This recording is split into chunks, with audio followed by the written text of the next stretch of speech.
Исәнмесез, эфирда яңалыклар чыгарылышы, студияда Лилия Гатина алгатыба койбер темалар турында. Һәр якка икешәр полоса, Хайыр корпорациясе урамы юллары төзекләндерелә. Аякка бастырдылар һәм яман шештән арындырдылар. Онкодиспансерда беренче тапкыр тез буыны бот сөяген тоталь эндопротезлау ясалды. Җырлар, биюләр һәм бәйгеләр Тукай районында Сабан туе гөрләп узды.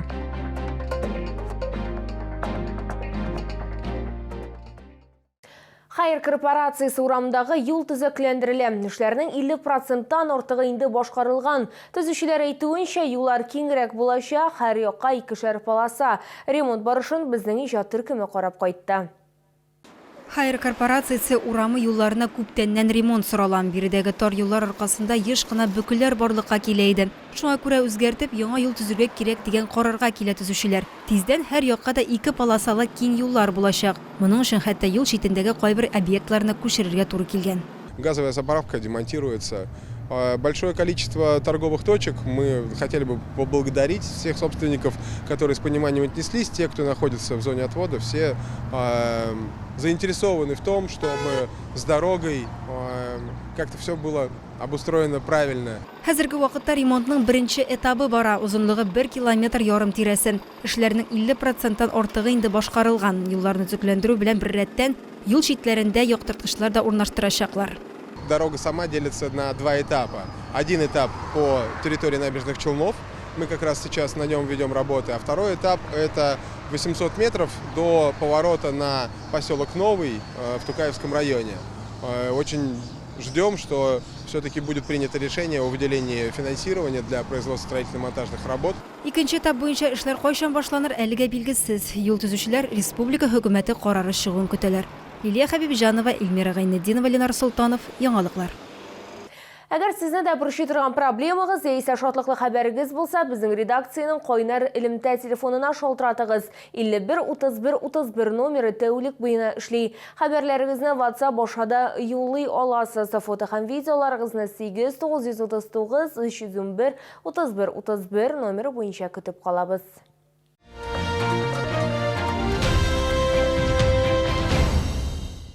Татарстанда битлек режимы туктатылды, әмма авыру турында онытырга әле иртәрәк. Пандемия темасы мэриядә узган аппарат киңәшмәсендә көн тәртибендә төп темаларның берсе булып кала. Толырак алдагы материалда.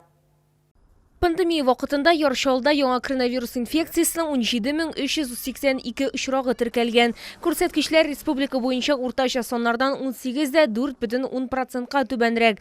Хәзерге вакытта шәһәрдә бер провизор госпиталь, йогышлы авырлар хастаханәсе эшли. По сравнению с прошлой неделей отмечается снижение количества лабораторно подтвержденных случаев новой коронавирусной инфекции на 15 случаев.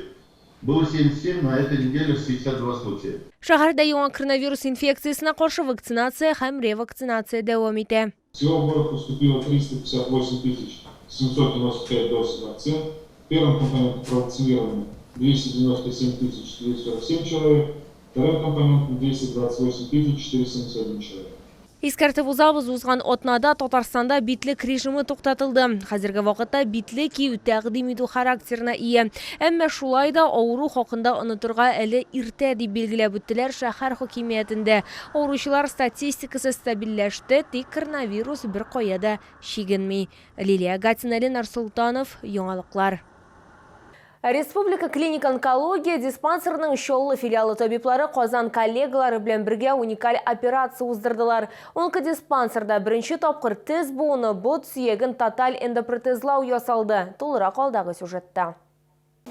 От 5 до 30% больных онкологических, у которых есть костные поражения, вообще первое событие, диагностика происходит в виде перелома. Операция өстәлендә булган 62 яшьлек Чоллылы да искәрмә түгел. Ул шулай ук бот сөяге патологик сынау белән ашыгыч медицина ярдәме хастаханәсенең травматология үзәгенә эләккән. Пациентны операциягә җибәргәннәр һәм ботны ныгытучы стержень урнаштырганнар. Алга таба тикшеренү сөякнең метастазлар белән зарарлануын күрсәтә. Төп проблема бөер яман шеше. Первым этапом была выполнена нефректомия, удаление правой почки со всеми лимфоузлами на первом этапе. При обследовании других отдаленных метастазов не было выявлено. На общем консилиуме было принято решение об резекции бедренной кости и эндопротезировании. То есть вот сейчас вот уже вторым этапом пациент поступил, как раз ему производят замену бедренной кости, коленного сустава, все вместе. Йоршол онкология диспансерында бұт сүйегін буын білен тоталь эндопротезлау операциясы бірінші топқыр үткерілді. Шуңа күрә табибларға Қазаннан білгішлер ярдәмгә келді. Мы сегодня установили протез. Это современный модульный онкологический протез, который позволяет, первое, излечить пациента от опухолевого заболевания, второе, все-таки мы идем по пути органосохранных технологий. И вот эта органосохранность – один из приоритетов нашей деятельности. Если раньше считали, что метастазы – это неоперабельные пациенты, то сейчас успехи современной лекарственной терапии, комбинированного лечения в целом позволяют пациентам с метастазами жить не один год.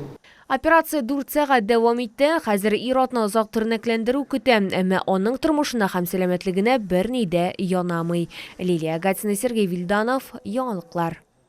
Шолда Россия күнін белгілеп үттілер. Азатлық майданында жырлы биюлі тамаша ұйыштырылды. Балалар үшін ойын бәйгілер үткәрділер. Бәйрәм күні 14 яшьләр тулған шәһәрдәшләргә тантаналы рәвештә беренче паспортларын тапшырдылар. Россия күні уңайынан концерт программалары шулай ук Чаллының башка паркларында да ұйыштырылды. Бәйрәмгә килгән һәрбер кунакка Россия Федерациясы һәм Татарстан Республикасы флаглары төсендәге тасмалар тараттылар. День гордости за нашу страну. То, что она такая большая, дружная, много национальностей в ней живут. Надо любить наш город, нашу родину. Россия – это все-таки наша страна, которую мы должны любить. И вот так вот праздновать каждый год. День России – это день нашей родины. Мы очень гордимся, что живем в России. И поддерживаем наше правительство. Тоқай районда Сабан туйы гүрле бұздым. Аны ғадәтәгіше қызыл байрақ холы яна майданында ұйыштырдылар. Күннің салқын болуына қарамастан бәйрәмгә халық шоқти көп жиылды. Тирәюн ауыллардан, хәтта шәһәрләрдән дә килүчеләр булды. Уен күлке бәйгеләр танылган җырчылар чыгышы, милли көрәш, бәйрәм программасы бай булды. Сабан туйда хәтта Советлар Союзы һәм Америкада җитештерелгән машиналарда урак уздылар. Майданга авыл хуҗалыгы техникаларын да чыгардылар. Чаллыда Сабан туйы 18 июнь көнне узачак. Бу сезгә җиткерәсе соңгы мәгълүматыбыз иде. Мин Лилия Гатина сезнең белән сау булашам. Исән-имин булыгыз.